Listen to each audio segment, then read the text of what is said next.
Hello, my name is Alexis Peraza. Isn't it odd to think that you may suffer from a brain disorder and not even know it? According to Arnaldo N. Da Silva and Stuart J. Tepper, in the U.S., migraine affects approximately 18% of women, 6% of men, causing a 50% reduction in productivity at work or school in 51% of affected individuals, and absenteeism at work or school of at least 1 day every 3 months. Migraines are never a fun thing to deal with. They can stop your whole day or even a whole week. If you're like me and you suffer from migraines, you know how painful and uncomfortable they are. And you also know that any help, no matter how small, is good help. Today, I would like to inform you about something that I almost got from writing this speech. A very underrated problem that 1 out of every 8 Americans suffer from, a migraine. Like Richard Lillibury said, it says a lot about the desperation of migraine sufferers that researchers are studying how they describe their headaches on Twitter. It is clear that many people are suffering from it and do not know the proper information needed to help themselves out. So today, I will tell you about the different types of migraine headaches, who gets affected by them more and what causes them, and lastly, different remedies that can be taken to help with migraines. It is a known fact that there are different kinds of headaches. However, not many people are aware that there are different types of migraines as well. According to the American Migraine Association, there are 9 different types. The first is a migraine with aura, which is a complicated migraine, and it's when there is a series of sensory and visual changes that can range from seeing black dots and zigzags to tingling numbness on one side of the body or not being able to speak clearly. Then there's migraine without aura, which is the most common migraine, and this is throbbing pain, sensitivity to the light, and pain that is made worse by physical activity, nausea, and vomiting.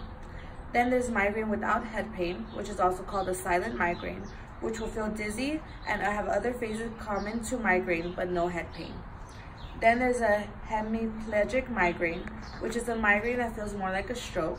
It has weakness on one side of the body, pins and needle sensation on one side that lasts for as little as a few hours to several days. Then there's a retinal migraine, which is when you lose vision in one eye. Then there's a chronic migraine, which is if you have a headache for more than 15 days a month.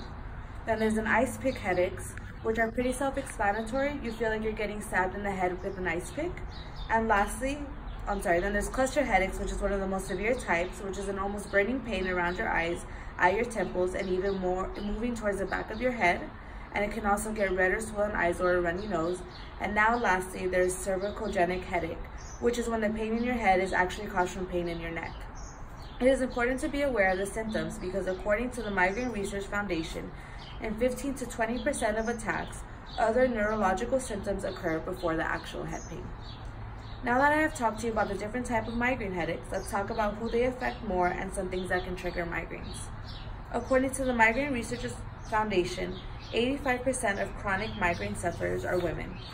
Migraines also have a genetic link. The National Headache Foundation estimates that 70% to 80% of migraine sufferers have a family history of migraine. Triggers may be different for everyone. However, there are some common triggers that I want to share with you today. There are weather patterns. Diet with certain foods can be a trigger. For example, some are hot dogs, lunch meat, sour cream, or yogurt. Red wine is also a trigger for many people. Behavior, hormonal changes, cigarette smoke, or caffeine. Finally, now that I've talked to you about who they can affect the most and some triggers, let's talk about different remedies that can be taken to help with migraines. According to Linda Brand, a combination of taking migraine medications and avoiding triggers is the main treatment for managing migraines. However, sometimes just medication alone is not always a solution. Sometimes home remedies are helpful in addition to the medication. Some home remedies are sex, meditation, proper sleep, Botox, eating regularly, exercising regularly, learning your triggers and avoiding them as much as possible. And if they are severe enough, service dogs may also be a good help to detect when they are coming. According to Don Marcus, a wide range of breeds were included, with mostly female dogs being the most helpful. Today, I have hopefully helped you or a loved one know and understand migraines a little bit more. First, I talked to you about the different types of migraine headaches, who gets affected by them more and what causes them, and lastly, different remedies that can be taken to help with migraines. Like Joan Didion said, and I have learned now to live with it, learned when to expect it, how to outwit it, and even how to regard it, when it does come as more friend than lodger. We have reached a certain understanding, my migraine and I. Although I know migraines may not have been the most interesting things to learn about, now if you or a loved one have a migraine, you may be able to help give some relief.